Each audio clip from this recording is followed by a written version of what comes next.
Good morning, welcome to CATEX TV. My name is Frank Fortunato. Today is Friday, August 29th, 2014. You can follow us on Twitter at CATEX TV. A busy news day for the last Friday in August. The United Kingdom has just raised its terror threat. They raised it from substantial to severe. The Home Secretary, Theresa May, just made this announcement. This means, according to Ms. May, that a terrorist attack is highly likely. Although she did stress there was no information to suggest that an attack is imminent.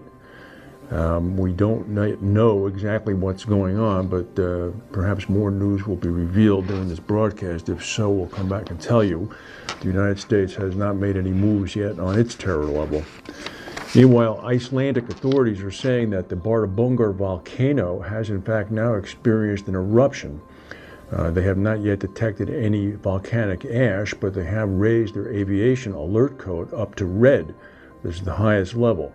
They have banned airspace from the ground up to 18,000 feet in areas other than ascents and descents into the main Icelandic airport at Reykjavik, which remains open. The chief executive of JLT Towers, a gentleman by the name of Alistair Speare-Cole, has resigned to, quote, pursue other interests. His departure comes amid a number of senior management changes at JLT. He's going to be succeeded by Mike Reynolds. Meanwhile, at Arthur J. Gallagher, the chief underwriting officer of their delegated authority underwriting business, Sian Fisher, is resigning. Ms. Fisher has been with the company since 2008, when Oxygen Insurance Managers, a company that she led, was purchased by Gallagher. Fisher is going to remain with the company until October, when she's going to hand her responsibilities over to a former RSA executive who is coming in as executive chairman of underwriting and distribution. It's not yet known who that person is. Yesterday, Russian tanks and military personnel rolled into the Ukraine. There was world outrage. Today, Vladimir Putin is called on pro-Russian separatists, i.e. the people that his tanks rolled in to assist, to release trapped Ukrainian soldiers. He said that I'm calling upon insurgents to open a humanitarian corridor for Ukrainian troops who were surrounded in order to avoid senseless deaths. The Ukrainian military quickly responded, saying that Putin's call for a corridor for encircled Ukrainian troops to escape showed that the separatists are, quote, led and controlled directly from the Kremlin. That would certainly seem to be the case. Meanwhile, the Ukrainian Prime Minister said this morning that the Ukraine may seek to join NATO. He said the government has submitted a bill to Parliament that will repeal the country's non-bloc status. This could make things quite complicated. Yesterday in a press conference, President Obama indicated some level of frustration with Mr. Putin. Police in Germany say that a leftist group is claiming responsibility for an arson attack on Berlin's subway system that's causing delays for thousands of commuters. Spokespeople for the police said that an anonymous online message from a leftist group said that they had set fire to a power cable shaft in the Berlin's Treptow neighborhood yesterday morning to call attention to the condition of illegal refugees in Germany.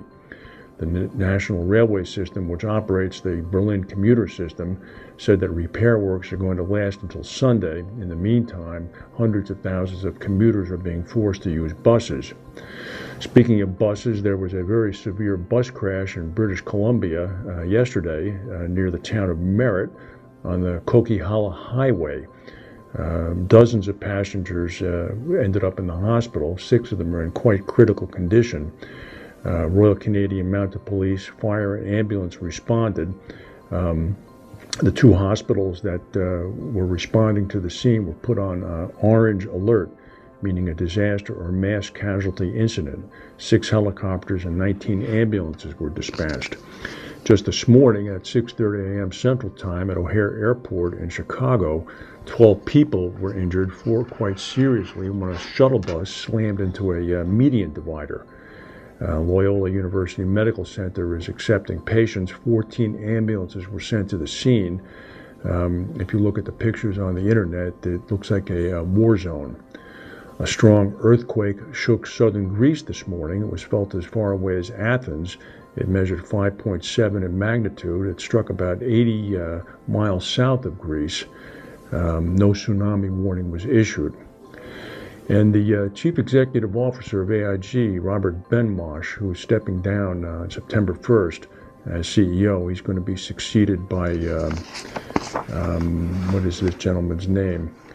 Peter Hancock on September 1st. Mr. Benmosche, it's known, has been suffering from cancer. He made this announcement several years ago. He took a leave of absence to deal with it, but he quickly came back to work. He's been quite tight-lipped about the condition of his prognosis, but yesterday he made a television interview with Bloomberg TV. He said that he had learned in May that he had 9 months to a year to live. He said he had moved up his retirement, which had been slated for early 2015, as his health deteriorated. He was initially diagnosed back in 2010. He wanted to enjoy the time that he had left after outliving earlier prognoses and repaying the insurer's $182 billion U.S. debt. Benmosche said that he underwent aggressive and experimental treatment since 2010, when he was first told that he had no more than a year to live. One pill that was supposed to help fight the disease for a single year, in fact, proved effective for 3 years before it stopped working, forcing the shift to another type of treatment. Benmosche said, "They say I'm stable," which is a big word because it wasn't stable for the last 6 months. I'll know in another month or two whether I'm making good progress. Benmosche said that after his diagnosis, he was still forced to remain focused on work because of the AIG divestiture of its Hong Kong-based life group, AIA Group. AIG did exit that business through 4 IPOs that raised about $35 billion. Benmosche said that some people say you fall apart when they tell you you're going to die. It's a terrible diagnosis, but one thing I've learned in this business is that everybody dies. You have to hand it to Benmosche. He did a tremendous job navigating that company through its recovery, and to have done that with this hanging over his head is really something to recognize. That's the news for today. We will not be broadcasting on Monday. It's a U.S. federal holiday. If there's any more news on what's coming out of the UK to have raised that terror alert, we'll come back and tell you. Thank you for watching, and we'll see you on Tuesday.